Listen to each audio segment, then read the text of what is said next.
welcome to my channel. Gusto ko po munang magpakilala sa inyo.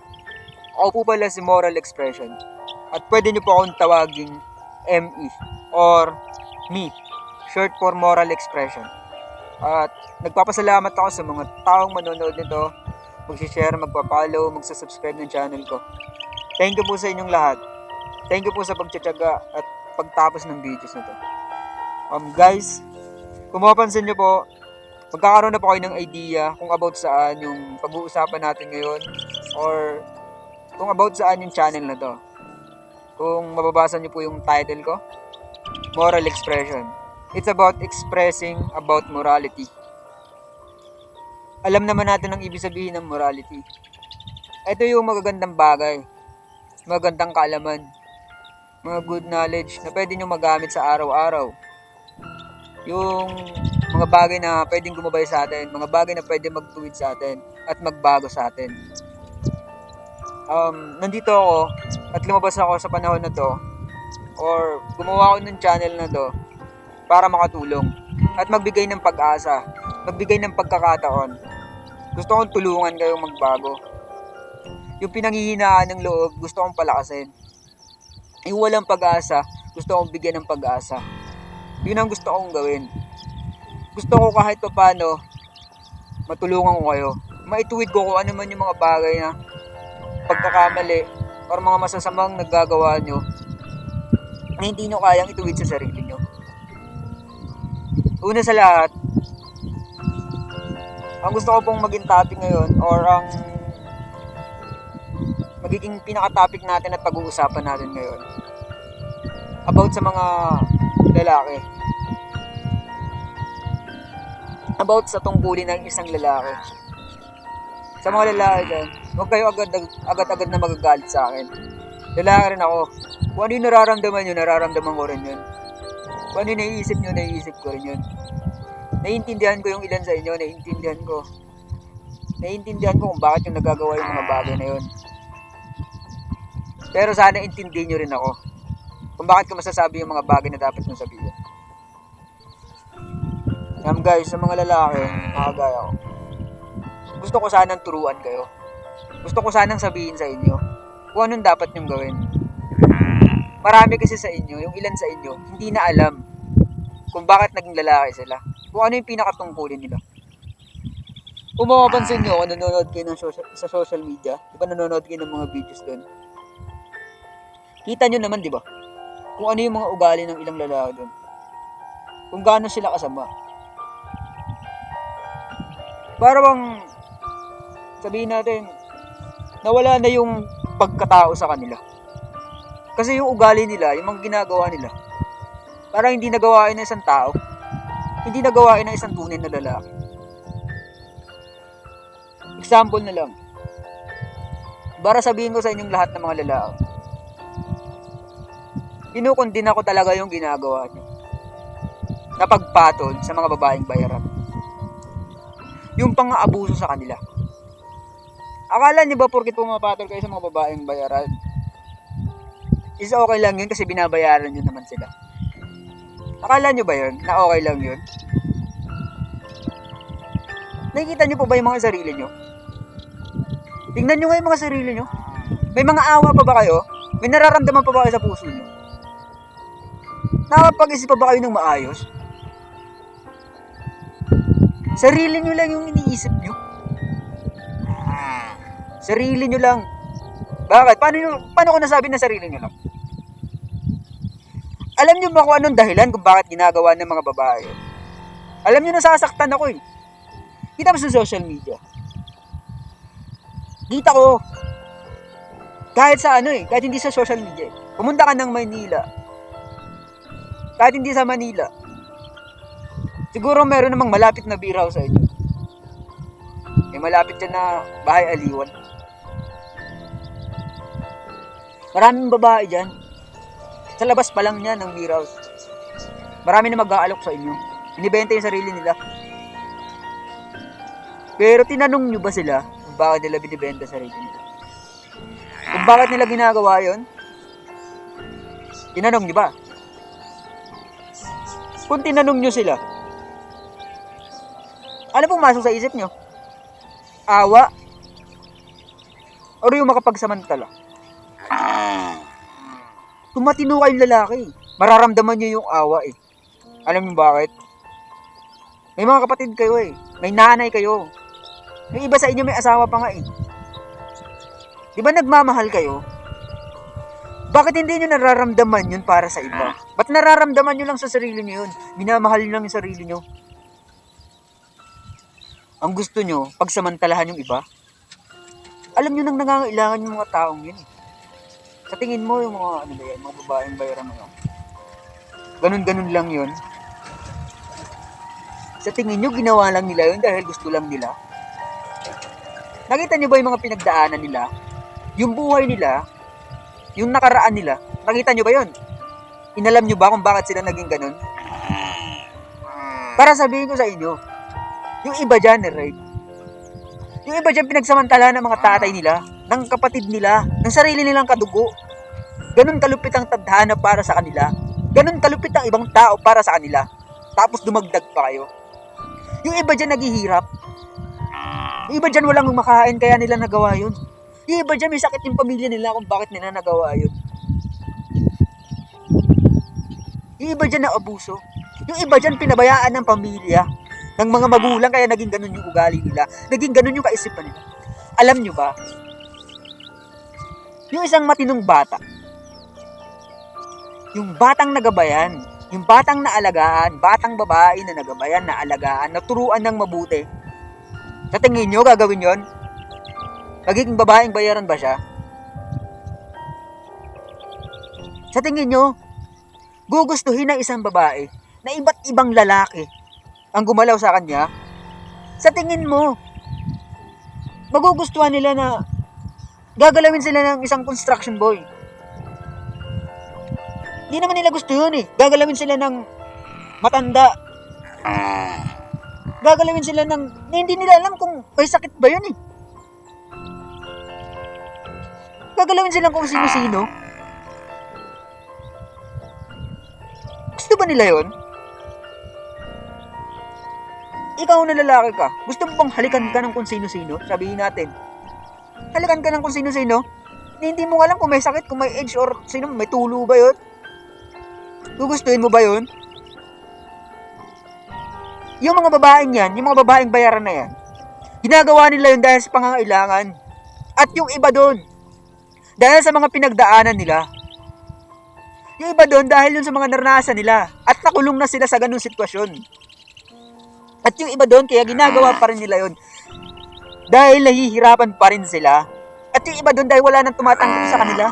Yung iba doon dahil tinuring silang basura ng lipunan. At dahil yun sa inyong mga lalaki kayo. Dahil sa inyo yun. Hindi kayo nakakaramdam ng awa. Sarili nyo lang iniisip nyo. Kung matino kayong lalaki, kung nakita nyo yung isang tao na naghihirap, yung babae na naghihirap, kailangan niya ipagamot yung nanay niya, or kapatid niya, or nagugutom siya. Wala silang makain. Kailangan nila na, or pang tuition. Karamihan ng dahilan, pang tuition. Kailangan nila ng pera. Yun ang dahilan, di ba? Lumapit sa'yo, humingi ng tulong sa'yo.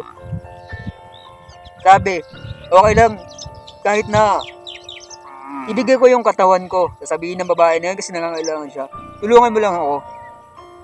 Ano gagawin nyo? Ano ang nakita nyo doon? Kayong mga lalaki, mga g***o? Nakita nyo ba yung awa, yung konsensya? Alam nyo kung ano nakikita nyo? Yung mapagsamantalahan yung babaeng yun. Kasi maganda.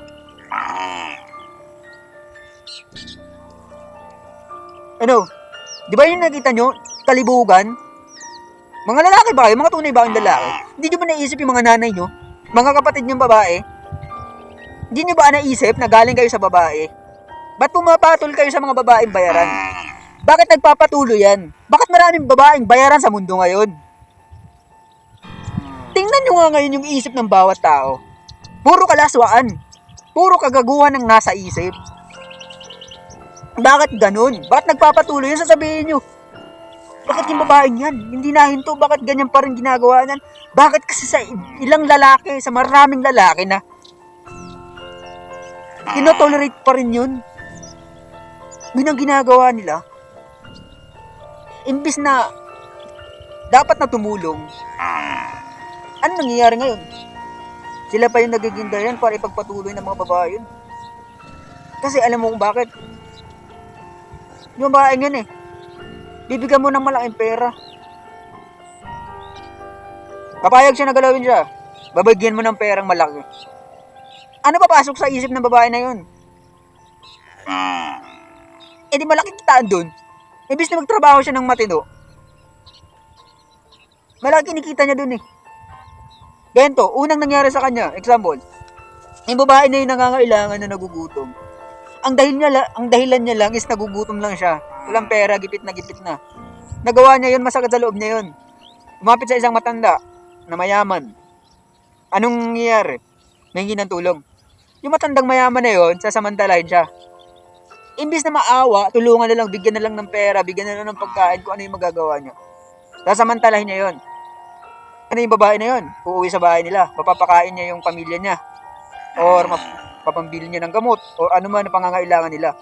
Kung maubos yung pera na yun, alam mo nangyayari, babalik siya uli doon. Sa matandang yun.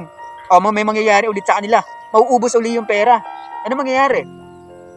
Masasanay siya sa ganung gawain. At may papasok sa isip niya, sa puso niya, na malaki yung kita dito. At makikita niya sa sarili niya, madumi na siya. Makikita niya sa sarili niya, parang, wala na hindi na ako makawala dito. Sino ba tutulong sa akin? Ganito na ako.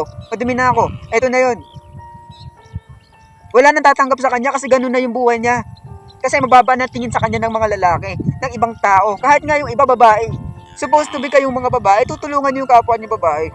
Hindi pag nakakita kayo ng babaeng pokpok, babaeng bayaran, ang ginagawa niyo, alam mo kung ano, pinandidirihan niyo sila Nakita niyo ba yung dahilan? Kung bakit nila nagawa yun? At kung ano yung pinagdadaanan nila? Alam niyo ba, kayong mga babae at kayong mga lalaki? Alam niyo ba na masakit sa loob nila yun, naggawin nila yun? Alam ko yung ngayon, may iba sa inyo, sa ibang mga babaeng bayaran. Yung iba sa inyo nasanay na, hindi na nakakaramdam ng sakit ng loob. Pero hindi ganun ang reality or naturalismo. Bago kayo naging kalma sa ganyang hanap buhay, una sa lahat, alam ko nakakaramdam kayo ng lungkot sa puso nyo, ng konsensya sa isip nyo. Alam nyo na hindi tama yung ginagawa nyo, pero wala kayong choice kasi walang tumutulong sa inyo. At imbis na tulungan kayo, payuhan kayo, palakasin yung loob nyo, ibinababa ng ibang tao. Lalong-lalo ng mga lalaki. Imbis na maawa sa inyo, inaabuso ba kayo? Bakit ang daming babaeng bayaran ngayon? Alam mo, ang sakit sa loob ko nun nawala na yung respeto, yung tunay na pagkalalaki ng isang tunay na lalaki. Alam nyo ba kung anong dahilan kung bakit naging lalaki kayo? Ang dahilan kung bakit naging lalaki kayo, para protektahan, para alagaan, para maging lakas kayo ng mahihina. Protektan nyo ang lahat ng mga mahihina. Lalong-lalo na ang mga babae, ang mga bata, ang matatanda na hindi na kayang itayo ang mga paa nila. Kayo dapat ang magprotekta sa kanila. Kayo ang dapat na mag-alaga sa kanila, hindi abusuhin ang kahinaan nila at ang mga pangangailangan nila. Pero bakit ano nangyari ngayon? Nawala na yung awa sa inyo. Nawala na yung pagmamahal sa inyo. Ngayon ang nasa isip nyo lang, puro kalibugan, puro kabastusan. Puro na lang sarili nyo iniisip nyo. Tapos sasabihin nyo, may pagmamahal kayo, may awa kayo, papakita nyo sa ibang tao. Kita nyo sa social media, iba tumutulong, iba nagbibigay. Pero ano yung ginagawa nyo? Nagpapakitang tao kayo, pero yung isip nyo ang dudumi. Kita nyo sa social media, kung ano-ano yung ginagawa, kung ano-ano yung pinopost. Nakita nyo yung merong ads sa social media, kahit kayo nakita nyo yun Alam nyo yung gamot na pampasipag daw sa pagkipagtalik, di ba? Tapos, yung ads na yun, lalabas yun. Sa Facebook, lalabas yun.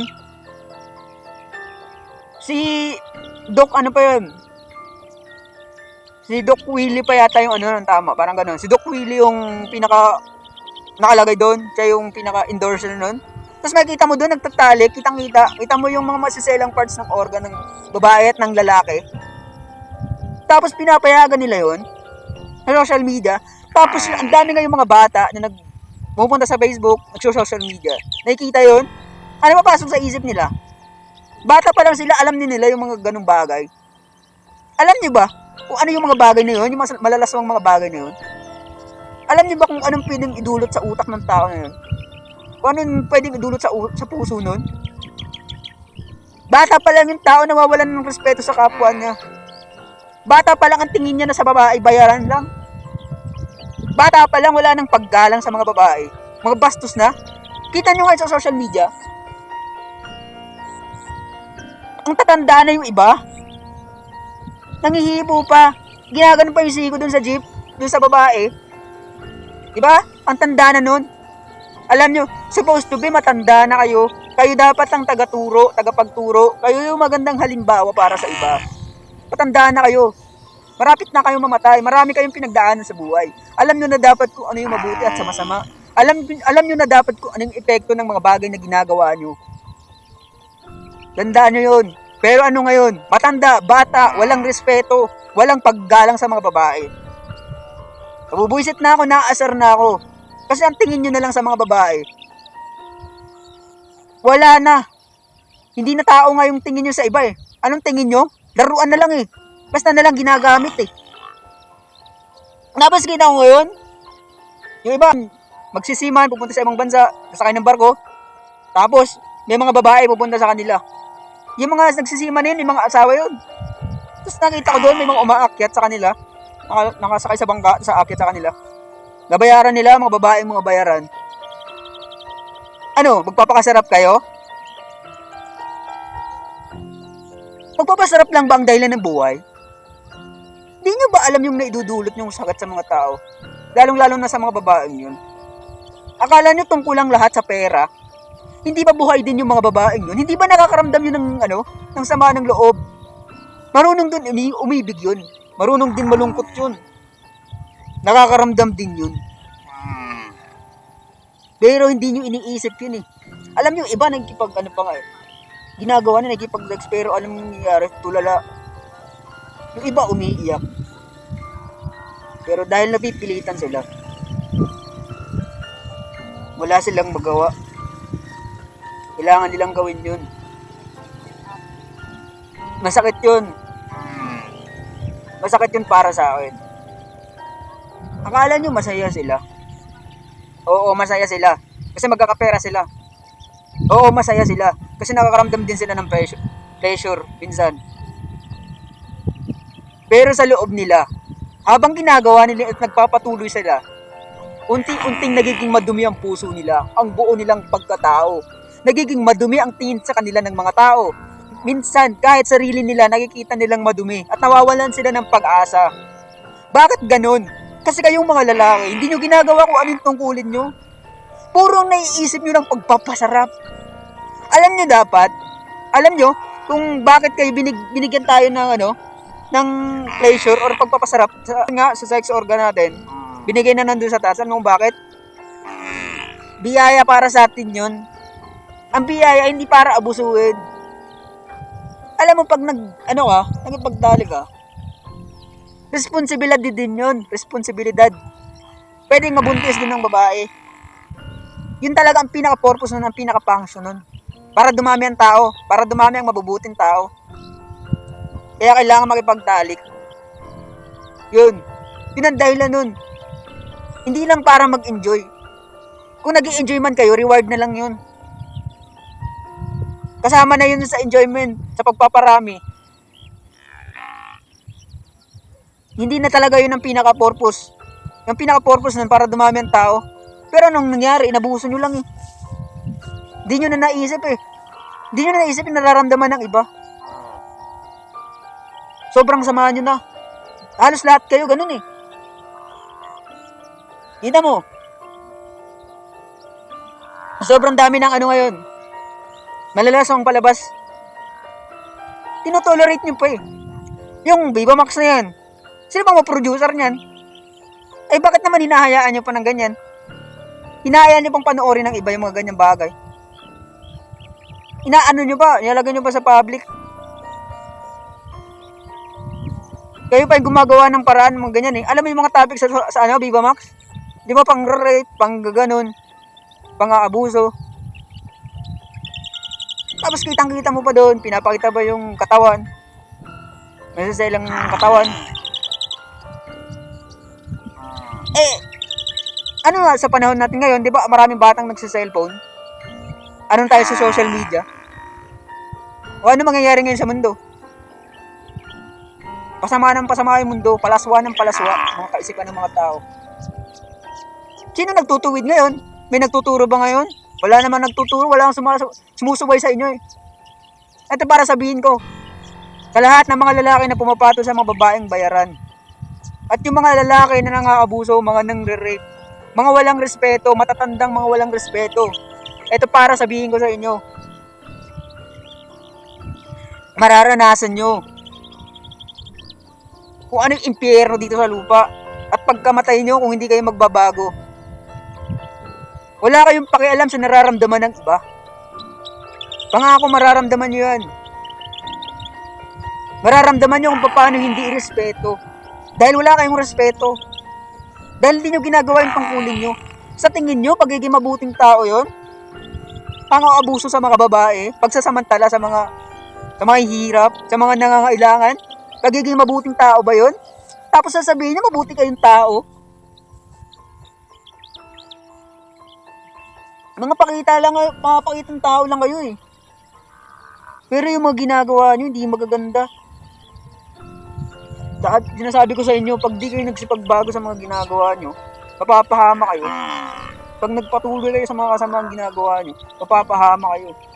At sinisigurado kung pagsisisihan niyo yan. Dito sa lupa, pati pagkamatay nyo. Sobrang sama nyo na eh. Sobrang sakit na sa kalooban ko. Wala nang pumipigil sa inyo eh. Tinotolerate na kayo ng lahat eh. Awang-awa na ako sa mga babae. Alam ko may mga babae dyan na mga pasaway din eh. Pero alam naman natin eh kung bakit nila nagawa yun eh. Yung iba dyan nahihirapan lang, napilitan lang. Meron naman pagkakataon para magbago eh. Kayo ba, wala bang pagkakataon para sa inyo para magbago? Kaya ako gusto ko kayong turuan eh. Kaya pinapaliwanag ko sa inyo na hindi na magandang ginagawa nyo. Bakit? Pag hinayaan ko lang kayo, pag pinagpatuloy nyo lang yung ginagawa nyo, sino bang mapapahamak? Ako ba? Di ba kayo? Buti pa nga may nagsasalita eh. May nagpapayo sa inyo eh. Merong tawag ito. May isang tao na naglakas ng loob para payuhan kayo, para sabihin kung ano dapat niyong gawin. Yung mga dapat niyong dapat niyong iwasan. Dapat niyong baguhin sa buhay niyo. Hindi yung magko-comment kayo kung ano-ano sasabihin niyo sa ibang tao. Puro mura doon, puro gento, puro mga masasamang comments. Wala namang pakinabang, umangat ba yung buhay niyo? Nakinabang ba kayo doon? Nakinabang ba yung pinagsasabihan niyo? Kaya ito sana kung magsasalita kayo ng masama sa kapwa nyo, ipaliwanag nyo sana ng maayos yung maitutuwid nyo yung taong yun. Hindi yung nagsalita lang kayo ng, uy, pangit naman ito, uy, gento, ganon. Minumura nyo kung ano-ano sinasabi nyo hindi magaganda. Nakinabang ba kayo doon? Nakinabang ba yung pinagsasabihan nyo nun? Kung magsasalita kayo ng masama, yung may makikinabang sana, hindi yung kaya kayo nagsalita ng masama sa kapwa nyo kasi gusto nyo lang saktan yung kalooban nila. Gusto nyo lang silang ibaba. Gusto nyo lang silang paliitin. Hindi ganun. Kung gusto nyo sana na magsalita ng masama sa kapwa nyo, yung may kabuluhan,